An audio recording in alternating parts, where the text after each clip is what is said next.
Hello. Hello. हाँ जी, हाँ जी। शुरू करें बातचीत। हाँ जी, कीजिए।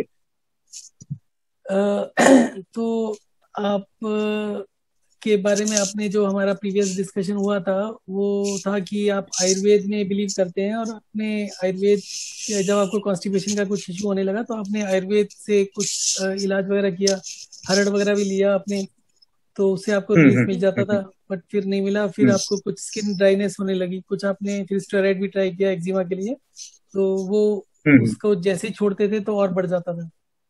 हम्म। सो अभी मैं आपसे ना, अपने जो one cure for all diseases है, मैं आपसे ये आपकी आवाज लाउड नहीं है, थोड़ी सी। It could be, if it could be louder it will be better. Okay, is it now better? हाँ, नाउ बेटर। ओके। मैं ये कह रहा था कि मैं वन क्योर के जो बेसिक दो तीन प्रिंसिपल्स हैं उसके बारे में बता देता हूँ। बताइए बताइए। अ, आपने पढ़ा भी होगा तो एक दो मिनट दो मिनट में कवर कर लेता हूँ। एक तो है कि जो हमारे शरीर के अंदर हम डाइट के थ्रू चेंजेस करके, या हम किसी भी मेडिसिन के थ्रू अपना इलाज करने की कोशिश करते हैं, तो उसमें जो होता है हमारा अंदाजा होता है, हमारा प्रीवियस एक्सपीरियंसेस होता है, और बहुत सा चांस होता है कि हमारे प्रीवियस एक्सपीरियंस हर बारी सेम नहीं रहे, क्योंकि बॉडी का सिचुएशन चेंज होती रहती है। तो उसमें मैं यूजली पानी के गिलास का और नमक का एक एग्जांपल लेता हूँ कि अगर हम पानी में नमक डालें एक चम्मच, उसको टेस्ट करें, नमक ज्यादा लग रहा है तो कम करना है, तो उसमें और पानी डाल देंगे तो कम हो जाएगा। और अगर हमें नमक कम लग रहा है तो नेक्स्ट टाइम जब हम नमक और पानी का घोल बनाएंगे तो हम नमक को उतना ही रखेंगे, पानी को कम कर देंगे। तो बेसिकली पानी को कम या ज्यादा करने से हमारा सॉल्ट कम ज्यादा हो रहा है। जितने भी मेडिसिन सिस्टम है, चाहे वो आयुर्वेद हो, चाहे वो एलोपैथी हो या यूनानी हो, उनका बेसिक टारगेट यही रहता है कि हमारे बॉडी ब्लड का जो कंपोजिशन है उसको चेंज किया जाए। तो ब्लड के कंपोजिशन को चेंज करने का सबसे अच्छा तरीका है कि हम पानी को कम ज्यादा करते रहे। तो इसीलिए जो मेरा प्रोटोकॉल था उसमें ये है कि आप एक दिन किसी एक तरीके से पानी पिए, दूसरे दिन किसी और तरीके से, तीसरे दिन किसी और तरीके से, तो उसको वेरी करते रहेंगे तो हमारे ब्लड के अंदर जो इम्बेलेंसेस क्रिएट होंगे वो अपने आप से रिजॉल्व हो जाते हैं। दूसरा चीज ये था कि जब इम्बेलेंसेस क्रिएट होते हैं, अब जैसे हमें सब्जी बनाना है तो सब्जी में जो भी इंग्रेडिएंट्स है वो एक परफेक्ट प्रोपोर्शन में होने चाहिए। अगर हमें नमक ज्यादा चाहिए तो नमक के साथ में हमें मिर्ची भी बढ़ाना पड़ता है, नहीं तो वो पूरा टेस्ट नहीं आता उस तरीके का। तो बेसिकली हर चीज एक पर्टिकुलर प्रोपोर्शंस में इंक्रीज होती है। इसी तरीके से जब हमारे बॉडी के प्रोपोर्शंस बिगड़ जाते हैं मिनरल्स के, तो हमारी बॉडी जो एनर्जी बनाती है उतने ही रिसोर्सेज से वो डिफरेंट बनाती है। उसको छोटा सा एग्जांपल लेके ऐसे कह सकते हैं कि मान लीजिए एक आदमी 20 साल का है, वो एक पर्टिकुलर खाना खाता है, 4 रोटी खाता है, एक सब्जी खाता है और जो भी खाता है, तो उसको हम एक्स बोल देते हैं। वही आदमी 60 साल की उम्र में वही खाना खाता है, तो उसकी बॉडी उतनी ही एनर्जी नहीं बनाती जितनी 20 साल में बनाती है, क्योंकि उसके प्रोपोर्शंस बिगड़ गए होते हैं, उसके सेल्स में जो रेशो होते हैं डिफरेंट मिनरल्स के वो चेंज हो जाते हैं। तो हम मेडिसिन के थ्रू और डाइट के थ्रू जो भी करने की कोशिश करते हैं वो बहुत ही इनएक्यूरेट होता है। हमारे ब्लड का जो पोजीशन होता है, जो हम ब्लड टेस्ट से पता लगा लेते हैं आयुर्वेद में भी एलोपैथी में भी, उसमें और सेल्स में बहुत डिफरेंस होता है। हम हमारा एक बेसिक एजम्पशन है कि हमारा blood is the true representative of the rest of the body, which is not correct most likely. ऐसा कम से कम बहुत सी चीजों में जहां मैंने एक्सपेरिमेंट किया वो ठीक नहीं बैठता। सबसे बड़ा एक जो वो जो एग्जाम्पल है वो है ब्लड शुगर।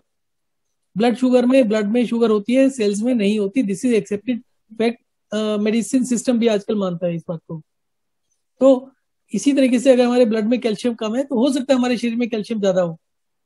और मैंने इसको एक्सपेरिमेंट करके देखा है। मुझे सीवियर ऑस्टियोपोरोसिस था, मैंने कैल्शियम इंटेक बंद कर दिया, मेरा सीवियर ऑस्टियोपोरोसिस खत्म हो गया। दूसरा प्रिंसिपल है कि बेसिकली हमें जितनी भी क्रोनिक बीमारियां होती हैं उसमें जो प्रोपोर्शंस बिगड़ते हैं, उसमें जो एनर्जी बनती है हमारे खाने से, वो एनर्जी सफिशिएंट नहीं होती हमारे वाइटल ऑर्गन्स की ऑप्टिमल प्रॉपर फंक्शनिंग के लिए। हमें क्रोनिक बीमारियां तब होती हैं। अब हम बात करते हैं कॉन्स्टिपेशन की। कॉन्स्टिपेशन में क्या होता है, हम लेग्जेटिव्स लेते हैं, हम गैस पिल्स लेते हैं, हम फाइबर लेते हैं, फ्लूइड इनटेक बढ़ाते हैं, पर इन सब का एंड रिजल्ट क्या होता है कि हमें कुछ देर के लिए रिलीफ मिलता है। आप किसी से भी बात करके देखेंगे जिसको भी लॉन्ग टर्म से कॉन्स्टिपेशन से रिलेटेड प्रॉब्लम है, हील से कभी आराम मिलता है, पर फिर उसके बाद धीरे धीरे आराम कम हो जाता है। बेसिकली डाइजेस्टिव सिस्टम जो है वो तो एक ट्रैक है, हम ऊपर से डालते हैं और निकालते हैं खाने को, पर बीच का जो प्रोसेस होता है उसमें कुछ मिनरल्स और कुछ चीजें एब्जॉर्ब होती हैं, और वो एब्जॉर्प्शन जो होता है वो एनर्जी में बदलता है।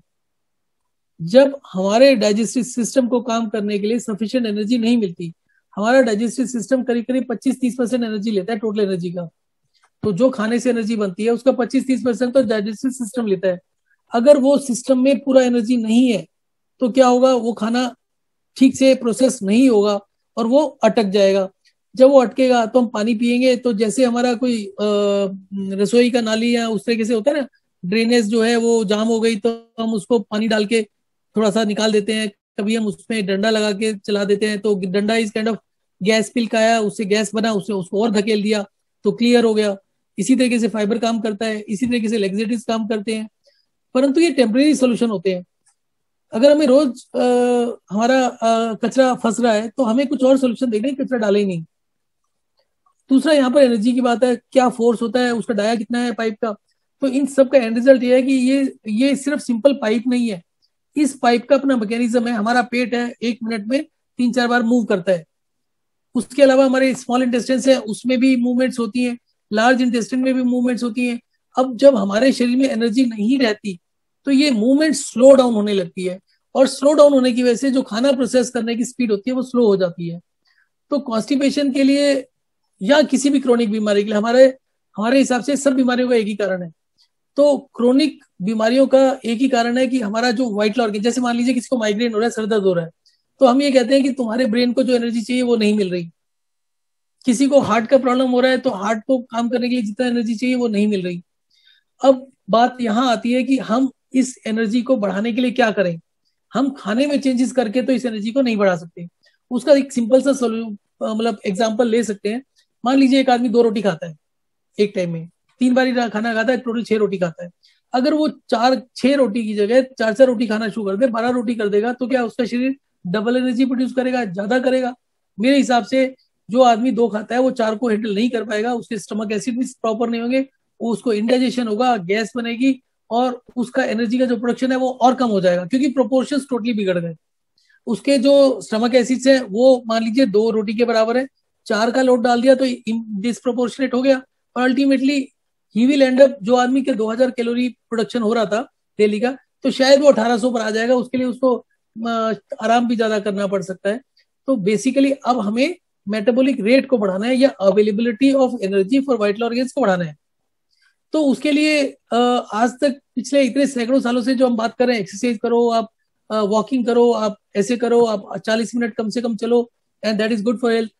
मैं हर एक को बोलता हूँ कि कोई भी उम्र हो, जब आपको कोई भी क्रोनिक बीमारी हो जाती है, चाहे वो 35 साल का हो, 40 साल का हो, 45 साल का हो या 50 साल का हो, आप सारी एक्सरसाइज, सारे योगा, सारे प्राणायाम बंद कर दो।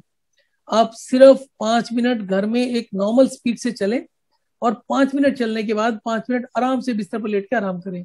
5 मिनट में जो एक हेल्दी आदमी है, मतलब रीजनेबली हेल्दी है, बहुत हेल्दी नहीं पर रीजनेबली हेल्दी है, वो थकेगा नहीं। 5 मिनट में बॉडी एनर्जाइज होगी, 5 मिनट में उसका मूड अच्छा होगा, बॉडी हल्की सी वार्म अप होगी, हमें चुस्ती फुर्ती लग रही होगी 5 मिनट के बाद में। तो basically I call that condition as surplus energy mode. उस समय हमारे शरीर में हमारे जो वाइटल ऑर्गन्स की मिनिमम रिक्वायरमेंट है उससे थोड़ी सी ज्यादा एनर्जी है। अब जब हम 5 मिनट लेट जाते हैं तो थोड़ी सी एनर्जी है वो दोबारा से फैट में या शुगर में या जो भी हमारा स्टोरेज होता है एनर्जी का, उसमें कन्वर्ट नहीं होगी। 5 मिनट के बाद जब हम 5 मिनट लेते हैं तो वो एनर्जी हमारा ब्रेन यूज करेगा, हमारा डाइजेस्टिव सिस्टम यूज करेगा, हमारे वाइटल ऑर्गन्स यूज करेंगे। तो जब वो वाइटल ऑर्गन्स ज्यादा एनर्जी पिक करने लगते हैं, तो जब हम रोज रोज इसकी प्रैक्टिस करते हैं, हर घंटे में मैं कहता हूँ 5 मिनट चलें और 5 मिनट लेट के आराम करें, जो भी ऐसा करता है उसका फीडबैक ये आता है कि जी 4 साल 5 साल पुरानी बीमारी ठीक हो गई। मैं इसमें कुछ दिन पहले का एग्जांपल दूंगा। एक एसीपी साहब है, और उनको 5 साल से एसिडिटी का प्रॉब्लम चल रहा था। तो उन्होंने 13th को इसी महीने पानी को रेस्ट्रिक्ट किया। उनका 4-5 लीटर का पानी का इंटेक था डेली का। उन्होंने पानी को रेस्ट्रिक्ट किया और वॉक एंड रेस्ट किया। By end of the day वो बोलते जी आज पिछले 5 साल से जैसे मैं फील कर रहा था आज का दिन सबसे अच्छा था, next day was also equally good. So जबकि मैं कहता हूँ कि एसिडिटी एक क्रोनिक बीमारी है जिसमें अच्छे से रिलीफ मिलने के लिए 3 से 6 महीने लगते हैं, और मैं उनको भी यही बोल रहा हूँ 3 से 6 महीने लगते हैं। ये एक टेम्परेरी रिलीफ होता है जो 2, 4, 5 दिन लास्ट करता है। उसके बाद दिक्कत आती है, हमारा जो शेड्यूल है उसको फॉलो करते रहते हैं 2 से 3 महीने, तो उसमें फैटी लीवर, लीवर से रिलेटेड जितनी कंडीशन होती है, किडनी का कंडीशन होता है, हार्ट का कंडीशन होता है, बहुत सारी कंडीशन होती है, वो सारी से आराम मिल जाता है। और उसके एक क्वेश्चन डॉक्यूमेंटेड है मेरा। एविडेंस भी है। जी जी सॉरी, बोलिए। जैसे आपने बोला कि स्टमक एसिड्स जब ज्यादा हो जाते हैं तब हमें एसिडिटी होती है, बेसिकली नहीं हार्ट नहीं, बर्न। मैंने ऐसा नहीं बोला। सॉरी सॉरी, आपने नहीं बोला, ऐसा होता है बेसिकली जब नहीं स्टमक नहीं, ऐसा एसिड्स बढ़। ऐसा आज की डेट में साइंटिफिक जो कम्युनिटी है वो ये मानती है कि एसिडिटी हाँ का कारण होता है कि कम स्टमक एसिड बनना, ज्यादा नहीं होता। जी। जब ऑलरेडी हमें पता है कि स्टमक एसिड्स का रिफ्लक्स होता है, रिसाइकल होते हैं आफ्टर 5 to 6 आवर्स के बाद, उसके बाद ही स्टमक एसिड रिफ्लक्स होंगे, तभी हम जब बेसिकली जो हमारा स्केड्यूल है ब्रेकफास्ट, लंच एंड डिनर, तो उनका जो गैप है अगर वो हम बढ़ा दें, सपोज 5 to 6 आवर्स कर दें, तो इंडाइजेशन की प्रॉब्लम नहीं रहेगी। क्योंकि हाँ, जब दैट हम इज वन स्नैकिंग वन करते हैं, पॉइंट। जब हम स्नैकिंग करते हैं, स्नैकिंग का मतलब ये है कि ऑलरेडी हमने लंच कर लिया है और stomach acids with food already small intestine में जा चुके हैं, देन लार्ज में जा चुके हैं, उसके बाद वो रिफ्लक्स होते हैं। तो हम जो स्नैकिंग कर रहे हैं बेसिकली वो डाइजेस्ट ही नहीं हो रही है, जिसकी वजह से इंडाइजेशन हो रहा है। जब ऑलरेडी स्टमक एसिड्स तो हमें चाहिए, उन्हीं को हम सप्रेस कर रहे हैं, जिससे हमारी प्रॉब्लम और ज्यादा बढ़ जाती है। जो मेडिसिन हम ले रहे हैं एसिडिटी की, वो प्रॉब्लम्स को और ज्यादा बढ़ा रही हैं बेसिकली। बिल्कुल बिल्कुल, और उसी वजह से कैंसर हो रहा है। और उसके हम्म। बावजूद भी कोई भी मेडिसिन सिस्टम, चाहे वो एलोपैथी हो, आयुर्वेद हो, ये मानने के बावजूद पिछले 5 साल से तो एडमिशन है हर साइंटिफिक कम्युनिटी में कि स्टमक एसिड्स कम होने की वजह से एसिडिटी होती है। उसके हम्म। बावजूद भी 90% जो मेडिसिन दी जाती हैं आयुर्वेद में भी और एलोपैथी में भी, वो स्टमक एसिड्स को सप्रेस करने के लिए, कम करने के लिए दी जाती है। दैट इज फॉर इस एडमिशन की टेम्पररी वजह, रिलीफ, वो रूट को। टेम्परेरी रिलीफ नहीं, वो तो 5 साल पुराना भी एक ही, अगर एक ही डॉक्टर है और एक ही मरीज है और वो जितनी देर तक उस डॉक्टर के पास जाता रहता है वो उसको वही मेडिसिन देता रहता है, किसी और के पास जाता है फिर भी वही देता है। दे डोंट से ये टेम्परेरी है, सिर्फ 2 दिन या 4 दिन लेना है, दिस इज लाइफ लॉन्ग है। सर आपका क्या एक्सपीरियंस है?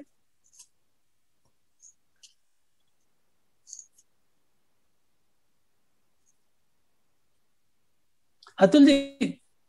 हाँ जी, आप ये जो बता रहे थे, I would like you to continue on that subject कि ओके। वाटर का इंटेक इंटेलिजेंटली किस तरह से लेना है जिससे कि ब्लड की कॉम्पोजिशन ऑप्टिमल नॉर्मल बनी रहे और optimal normal level of energy रहे, जिससे कि डाइजेस्टिव प्रोसेस में भी हेल्प करे और बॉडी दुरुस्त रहे। So that's what I would like to know. Okay. हमारे जो ब्लड होता है, ब्लड की जो वॉल्यूम होती है, ब्लड की वॉल्यूम होती है 6 से 7% हमारे बॉडी वेट की। और उसका दूसरा मेजरमेंट होता है हमारा जो टोटल बॉडी फ्लूइड होते हैं उसका 10% होता है। तो वहीं की वही बात आ जाती है, अगर हम बॉडी फ्लूइड लेते हैं तो 70% होता है, 70% का 10% 7% होता है, तो करीब 6 से 7% बॉडी वेट का ब्लड होता है। तो एक एवरेज वेट लेके चले 70 kg, तो करीब 4 से 5 लीटर ब्लड होता है। हमारी जितनी भी क्रॉनिक बीमारियां होती हैं उन सब में ब्लड वॉल्यूम श्रिंक कर जाता है, वॉल्यूम कम हो जाती है। ब्लड वॉल्यूम कम होने से ब्लड सर्कुलेशन भी खराब हो जाता है।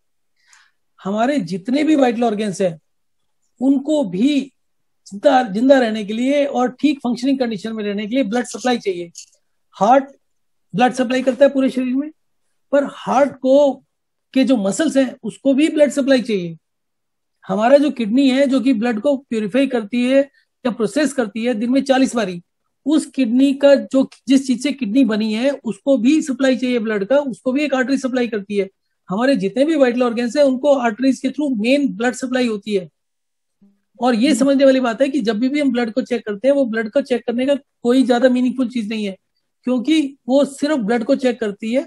जबकि ब्लड हमारा जब ठीक से सप्लाई कर पाता है न्यूट्रिएंट्स को हमारे वाइटल ऑर्गन्स को, तो वाइटल ऑर्गन्स डैमेज नहीं होते। Anyway, coming back to optimal कि हमें पानी कितना पीना चाहिए, तो हमारे पानी पीने कितना की, पीना चाहिए, कब पीना चाहिए? हाँ जी, ये पता लगाना कि कब पीना चाहिए और कितना पीना चाहिए इज नेक्स्ट टू इम्पॉसिबल। मैं पिछले 15-20 साल लगा चुका हूँ इसमें, बिल्कुल भी पॉसिबल नहीं है ये पता लगाना। तो ये जितने भी क्लेम करते हैं 6 गिलास 8 गिलास, दिस इज ऑल फेक। तो मेरा मानना है कि अगर हम इनटेक को कंट्रोल कर लें, हम मान लीजिए हमने कोई मैथमेटिक्स लगाकर कंप्यूटर सॉफ्टवेयर डालकर हमने पता कर लिया कि 2 लीटर पानी पीना है रोज, एंड दिस इज परफेक्ट, परंतु उसके बाद में जो डाइल्यूशन या किडनी उसको प्रोसेस करती है, उसके बाद में हमारी बॉडी में हर आदमी अलग काम करता है। एक आदमी एक दिन में 2 किलोमीटर चलता है, एक 6 किलोमीटर चलता है, एक 15 किलोमीटर चलता है, एक सिंपल चलता है, एक भागता है, एक कूदता है, एक घोड़ा घुड़सवारी करता है। तो हर एक की बॉडी उस पानी को अलग तरीके से यूज करती है। तो इसलिए this is next to impossible to lay down कि हमें कितना पानी पीना है। परंतु हमारे एक दिन ज्यादा पानी पीने से, मान लीजिए किसी आदमी ने 5 गिलास 6 गिलास 7 गिलास 8 गिलास ज्यादा पानी पी लिया, एक दिन पानी पीने से कोई डैमेज नहीं होता। सो अगर हम एक दिन ज्यादा पानी पिए और एक दिन कम पिए, इट्स एक्सेप्टेड थिंग कि 1-1.5 लीटर पानी पीना चाहिए। तो मैं कहता हूँ कि हफ्ते में 2 दिन तो आप सिर्फ आधा लीटर पानी पियो, तो जो भी एक्सेस होगा वो एडजस्ट हो जाएगा। हफ्ते में 2 दिन आप 3 लीटर पानी पियो, 1.5 लीटर अगर एवरेज है 3 लीटर पियेंगे तो जो भी शॉर्टेज हुई होगी आधा लीटर पीने से वो पूरी हो जाएगी।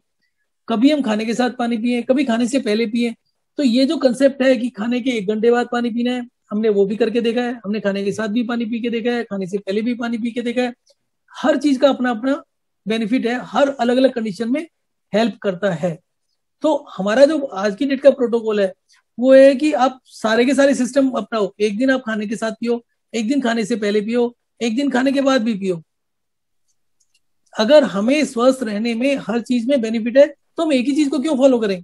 हम एक ही चीज से मतलब बाउंड नहीं होने चाहिए ना। बेसिकली आप रेगुलेट कर रहे हैं।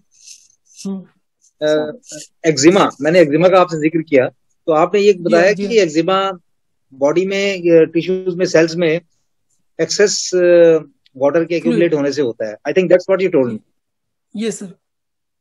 तो ये एक्सेस वाटर क्यों होता है accumulate? Is it because of over consumption of water? और अगर ये बात सही है तो how to drain it out? इसका यही तरीका है कि एक दिन फिर कम पानी पियो, इंटरमिटेंटली कम पानी पियो? सर मैं आपको एक्जिमा का अपना पर्सनल एक्सपीरियंस बता देता हूँ शुरू से। मुझे तो नहीं है एक्जिमा, बट जो भी मैंने लोगों को डील किया है उनका usual intake is about 4 litres, 3 से 4 लीटर 5 लीटर होता है depending on the activity level. कुछ लोग 3 लीटर पानी पीते हैं पर उनका एक्टिविटी लेवल 0 है तो भी उनको हो जाएगा। कोई आदमी 5 लीटर पी रहा है, उसका थोड़ा सा एक्टिविटी लेवल है 3 कम के कंपेरिजन में। कुछ लोगों का टी का इंटेक ज्यादा है। तो बेसिकली चाय, दूध, पानी, बटर मिल्क, इन सब के कंपोजिशन की वजह से अलग अलग चीजें होती है। पर एक चीज देखा है कि मान लीजिए एक आदमी का एवरेज इज 5 लीटर्स, उसको बोलते हैं कि 36 घंटे के लिए पानी छोड़ दो, उसके बाद 4-5 दिन के लिए पानी का इंटेक कम रखो, आधा लीटर 1 लीटर के बीच में रखिए, तो उसका ये देखा है कि 7 दिन में एक्जिमा पूरा खत्म हो जाता है। पूरे का मतलब है उसके जो निशान होते हैं एक्जिमा के वो तक बिल्कुल गायब हो जाते हैं। उसको मतलब पता ही नहीं होता कि इसके पहले मुझे एक्जिमा भी था। मैंने ऐसे ऐसे हैरानी वाली चीजें देखी कि 15 दिन के अंदर जो पेशेंट, जैसी एड़ियां फटी होती है, मुझे डिहाइड्रेशन का सबसे पहले कहाँ से पता चला? मेरे एक रिलेटिव है, उनकी एड़ियां इतनी फटी हुई थी कि एड़ी की हड्डी दिखाई देती थी और देखा भी नहीं जाता, इतना गंदा दिखाई देता था वो। बहुत बुरा हाल था एड़ियों का। उसके बाद उनको मैंने कहा कि आप हर 1 घंटे में 1 गिलास पानी पियो। 15 दिन के अंदर, मात्र 15 दिन के अंदर उनकी जो एड़ियां थी वो ऐसे सॉफ्ट थी, पिंक भी था, कट का नामो निशान नहीं था, खुरदरा नहीं था, मुलायम नहीं था, एब्सोल्युटली परफेक्ट, जैसे 16 साल के लड़का या लड़की का स्किन हो सकती है हाथ की, इतनी अच्छी थी एड़ियां। और उसके बाद उन्होंने पानी का इंटेक बढ़ाए रखा और जस्ट अनदर 15 डेज उनकी एड़ियां जैसे पहले फटी थी उससे भी ज्यादा फट गई। सो वो एक इंडिकेशन था जहां से आज से 15 साल पहले मैंने ये समझा कि पानी के इंटेक ज्यादा होने से भी प्रॉब्लम है और कम से भी प्रॉब्लम है। इसीलिए मैं कह रहा हूँ कि हमें कम और ज्यादा के चक्कर में पड़ना ही नहीं है। तो फिर पानी का इंटेक रेगुलेट कैसे करेंगे हम, जब हमें पता नहीं लगेगा कि कितना पानी पीना है, कब पीना है? मैंने 7 दिन बॉडी का को एक जितनी प्रोग्राम बनाया हुआ चाहिए है। अमाउंट। मैंने 7 दिन का एक प्रोग्राम बनाया हुआ है। मैंने कुछ और एक्सपेरिमेंट्स किए हैं। हाँ, वैसे मैंने वो डाउनलोड किया है, मैंने प्रिंट आउट भी ले लिया है उसका। मैं आपको वो दोबारा 7 से दिन का भेज प्रोग्राम दूंगा। मैंने देख लिया है। वो मालूम नहीं वो आपने पुराने वाला लिया है नए वाला, मैं दोबारा से आपको व्हाट्सएप कर दूंगा अभी थोड़ी देर में। और 2018 का है वो पुराना होगा। अभी 27 मार्च को, 27 फरवरी 2021 में मैंने अपडेट किया है। नहीं, शायद वो वाला भी है मेरे पास, 21 वाला भी है। ओके, तो उसमें जो डिफरेंस है, मैं क्यों बार बार चेंज कर रहा हूँ, जो एक ब्लड शुगर और ब्लड प्रेशर है, ये दो एक क्रोनिक बीमारियां हैं जिसको ठीक करना मेरा एक चैलेंज है कि वो उसको ठीक करना है बिना किसी दवा के और बहुत जल्दी ठीक करना है। अभी मेरे पास जो फीडबैक आ रहा है, जो 27 फरवरी को चेंज किया है, उससे क्या हो रहा है कि लोगों का जो ब्लड शुगर है वो हर हफ्ते थोड़ा थोड़ा 2-2, 4-4, 5-5 पॉइंट नीचे गिरता जा रहा है। जिसको 3 महीने हो गए, he is reach to the point जहां पर फास्टिंग 110 आ रहा है, कभी 100 के नीचे भी जा रहा है, कभी पीपी जा रहा है 160 के आसपास। तो जिसका 250 से ऊपर रह रहा था, कम से कम वो इस लेवल पर आ गया 3 महीने में। और मुझे उम्मीद है अगले 2-3 महीने में शायद पूरा भी ठीक हो जाए, ना भी ठीक हो, इसमें 160 110 में कोई ऑर्गन डैमेज नहीं होने वाला, कोई नुकसान नहीं होने वाला, it is comfortable. So coming back to कि हमें कैसे रेगुलेट करना है। रेगुलेशन का पहला प्रिंसिपल है कि कोई प्रिंसिपल नहीं है। आप पार्टी में जा रहे हैं, आपको आज दूसरा दिन है, आज 3 गिलास पानी पीना था, आप 12 गिलास 15 गिलास पी लो। आप एंजॉय करो पार्टी अच्छे से, उसमें आपको गोलगप्पे खाने हैं, उसका पानी पीना है, आपको शिकंजी पीनी है, आपको आइसक्रीम खानी है, जो मर्जी करो। नेक्स्ट डे आप पानी को इनटेक को रेगुलेट कर लो। जरूरी नहीं है कि 7वां दिन ही हो। आपको कहीं एंजॉय करना है, पार्टी जाना है, एंजॉय करो, सेकंड डे में 7वां दिन बना लो और 7वें दिन की जगह दूसरा बना लो, वो इंटरचेंजेबल भी है। इंटरचेंजेबल के अलावा ब्रॉड प्रिंसिपल इज कि हमें रोज एक जैसा पानी नहीं पीना, हमें रोज 3 लीटर पानी नहीं पीना। That's all, that will take care of every situation.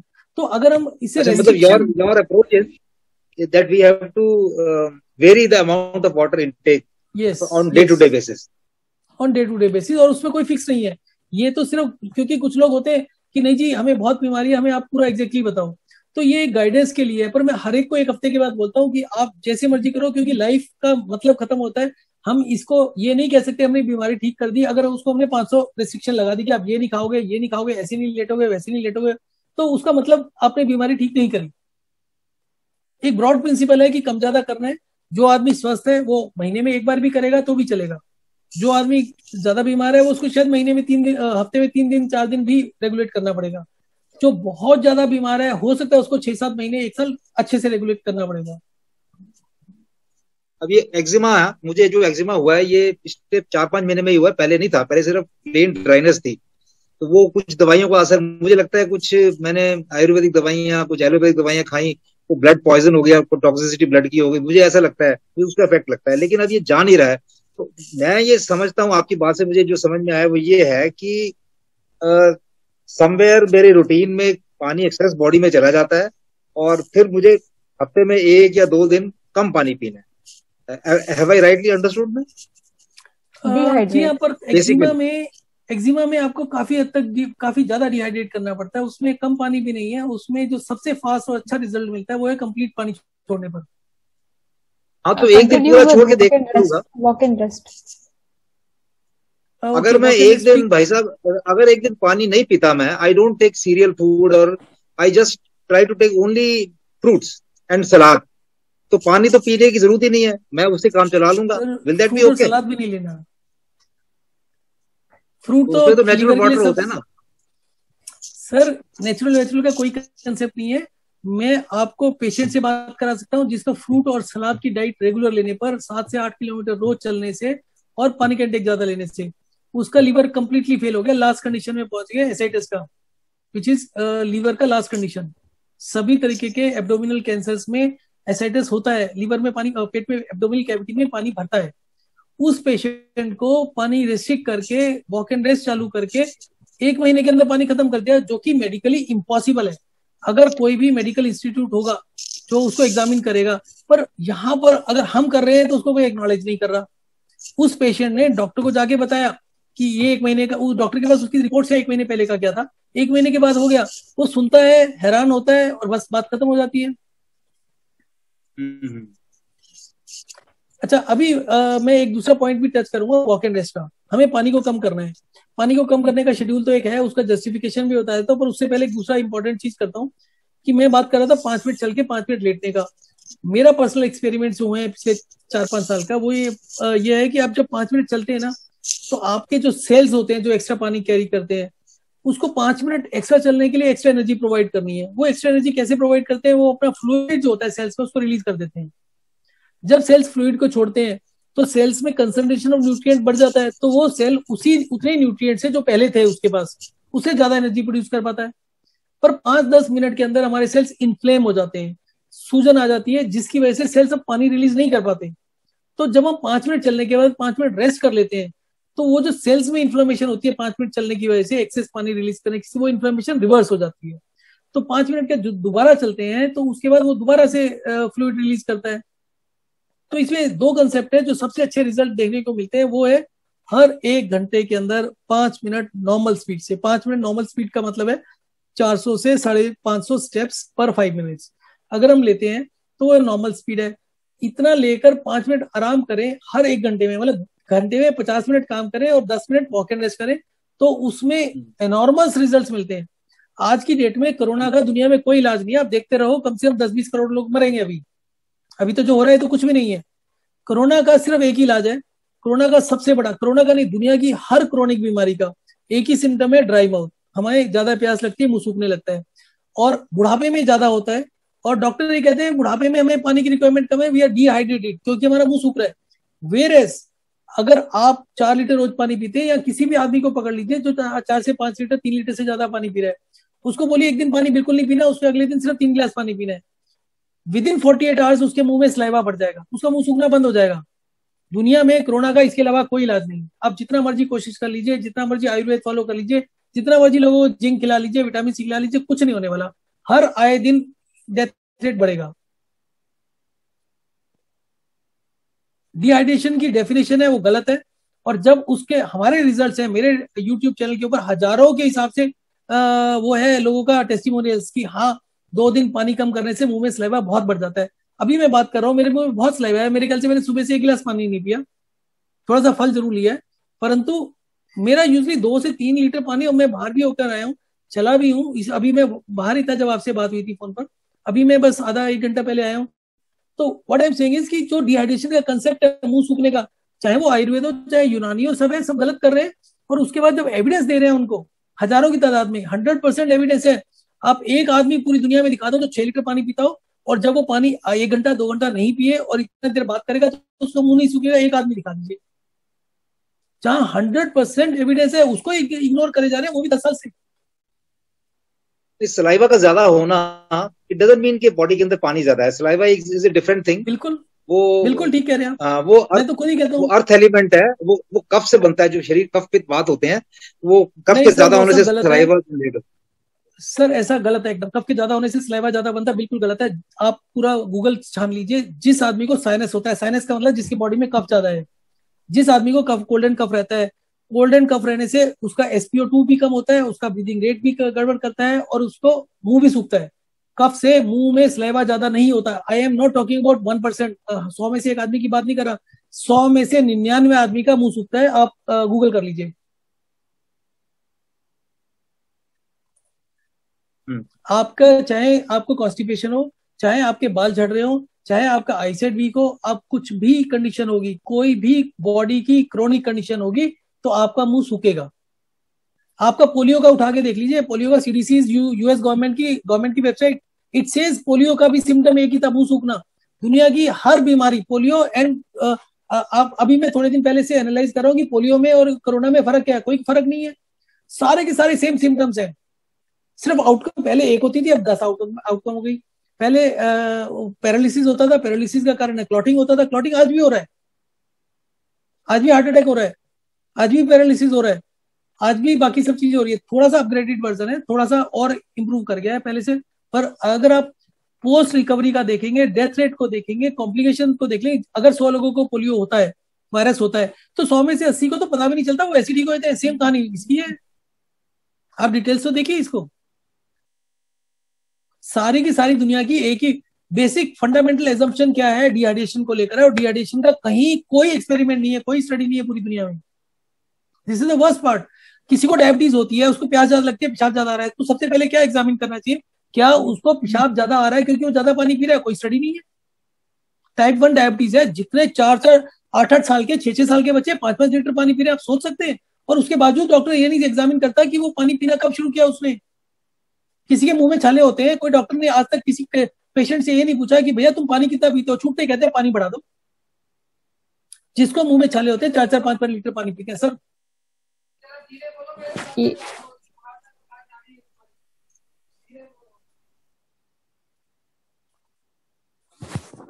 अच्छा, अगर प्यास ज्यादा लगे तो फिर इसका मतलब बॉडी में अगर कोई हम क्रॉनिक बीमार है। डिजीज है।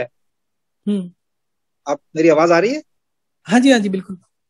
हाँ, मैं ये कह रहा था कि अगर बॉडी में क्रॉनिक डिजीज है, चाहे बहुत लंबे टाइम से ना भी हो, लेकिन अच्छा उस कंडीशन में अगर on a day to day basis किसी वक्त प्यास ज्यादा लगती है तो सप्रेस करें, ना पानी पिए या कम पिए, या प्यास के अनुसार जितना मन करता है पी ले? सर अब मैं उसको भी कैटेगराइज कर देता हूँ। जब हम खाने के साथ 1 गिलास पानी पीते हैं, 3 रोटी के साथ 1 गिलास पानी, अगर हम 1 रोटी खा रहे हैं तो 1/3 कर सकते हैं उसको। 3 रोटी के साथ 1 गिलास पानी is average and right kind of amount which I have experimented. अगर हम 3 बारी खाना खाएं और तीनों बारी खाना खाने के साथ 1 गिलास पानी पिए, अगर हम 48 आवर्स के लिए करेंगे तो हमारे मुंह में सलाइवा बढ़ जाएगा, हमारा मुंह सूखना बंद हो जाएगा। तो आपका कहने का अगर मतलब है कि अगर मील के साथ 200-250 मिलीलीटर पानी पी लें तो बीच में फिर बाद में पानी पीने की कोई जरूरत नहीं है, यही कह रहे हैं ना? बिल्कुल। और वो पानी जो है वो ब्लड वॉल्यूम को बढ़ाता है, वो सीधा ब्लड वॉल्यूम बढ़ेगा। जितने भी बीमारियां हमारी ब्लड सर्कुलेशन से रिलेटेड होती है, जैसे कॉन्स्टिपेशन भी काफी हद तक ब्लड सर्कुलेशन से रिलेटेड है, कि हमारी जो इंटेस्टाइन है उसको कितना ब्लड सप्लाई मिल रहा है। तो विद इन 48 आवर्स, जो लोग, मेरे पास ऐसे कॉल्स भी आए हुए हैं, कॉलर्स हैं जो बोलते हैं बाई बर्थ कॉन्स्टिपेशन था, 40-45 ईयर्स की एज ब्रैकेट में है, और वो कहते हैं सिर्फ 3 दिन खाने के साथ पानी पिया है, बाकी कोई फ्लूइड नहीं लिया। पहले एवरेज था 3 to 4 लीटर्स, अभी हमारा सिर्फ 3 गिलास 750 ml हो गया और हमारा कॉन्स्टिपेशन ठीक हो गया सिर्फ 3 दिन में। नहीं, ठीक है, बिल्कुल। ये खाने के साथ पानी पीना तो बहुत बेनिफिशियल है, इसमें कोई डाउट ही नहीं है, और ये आयुर्वेदिक एंगल से भी ये बात प्रूव होती है, सर एक्सप्लेन लेट की अस जा नॉट सकती है। स्पीक अबाउट एनीथिंग, हम अपना पर्सनल एक्सपीरियंस करें, हम आयुर्वेद और एलोपैथी और यूनानी के चक्कर में ना पड़े। क्योंकि जब हम किसी को बार बार कोट करते हैं ना, तो हम अपना लॉजिक छोड़ देते हैं। अब अगर मान लीजिए आयुर्वेद में कुछ भी लिखा है, आपको कुछ एक्सपीरियंस गलत डिफरेंट हो रहा है, तो we should talk about that. मैं ये मानता हूं कि आयुर्वेद हो, हर आदमी जो किसी भी चीज को प्रोड्यूस करता है, मान लीजिए आयुर्वेद का कोई जैसे बोलते हैं ऋषि मुनि थे, उन्होंने उसको किया, तो हर आदमी बायस्ड होता है। Power corrupt everybody. अगर मेरी बात लोग मानेंगे तो मैं गुंडागर्दी करूंगा, मैं अपनी बात को मनवाऊंगा, आदत पड़ जाती है 2-4 साल में। तो हमें हर आदमी को, हर पेशेंट को इक्वल वैल्यू देनी चाहिए। आज की डेट का दुनिया का हर डायबिटिक बोलता है कि इंसुलिन लगाने से वो लाइफ लॉन्ग हो जाती है, फिर आदत पड़ जाती है, बिकम, हम उसके बिना शुगर को कम नहीं कर पाते। पर इस एविडेंस को कोई एक्सेप्ट नहीं करता, कोई मानता नहीं। इसी तरीके से और बहुत सारी चीजें कि अगर हम ये करेंगे तो हमें नुकसान होगा। अब जैसे एसिडिटी को लेते हैं, जब हमारे को लीवर फेल होता है तो पेट की एब्डोमिनल कैविटी में पानी भरता है। अब वो कहते हैं अगर हम डॉक्टर के पास जाएंगे और सर्जिकल इंजेक्शन के थ्रू उस पानी को निकलवा लेंगे, तब बार बार हमें निकलवाना पड़ेगा। पर डॉक्टर साइंटिस्ट इस फैक्ट को सुनते नहीं है। सुनते क्या, मतलब उसको एग्जामिन ही नहीं करते, कोई स्टडी नहीं करते उसके ऊपर। तो हमें जो इम्पोर्टेंस है, एलोपैथी तो जो बहुत साइंस, ज्यादा एम्पिरिकल है, एलोपैथी तो इट सर इज मैं वेरी मैं एम्पिरिकल और बड़ी क्रूड है। सर नहीं, इंपेरिकल में इंपेरिकल कुछ नहीं है। ये जो आदमी स्टडी कर रहा होता है उसके जो दिमाग में होता है, और जितने पढ़े लिखे लोग होते हैं, ज्यादा पढ़े लिखे, उनका फोकस एक ही होता है। मैं आपको एक छोटा सा एग्जांपल बताता हूँ। मेरी यूजली, मैं कभी भी किसी भी चीज में वो नहीं होता, बायस नहीं होता। मैं आपको एग्जांपल देता हूँ।